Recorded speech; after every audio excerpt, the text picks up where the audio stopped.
ఎన్నికల గురించి ఎవరైనా చట్ట వ్యతిరేక కార్యక్రమాలకు పాల్పడితే వాళ్ళకి శిక్ష ఎలా ఉంటుందో తెలుసుకుందాం.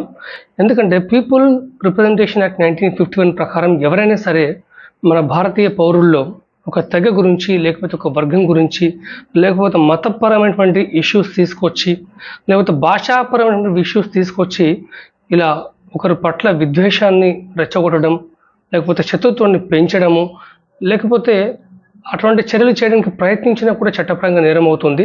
So people representation act 1951 section 125 అలాగే ఎవరైనా ఇటువంటి నేరాలకు పాల్పడితే వాళ్ళకి 3 సంవత్సరాల వరకు జైలు శిక్ష ఉంటుంది, లేదా జరిమానా, లేకపోతే నేర తీరుతో పాటు 2 ఉంటాయి.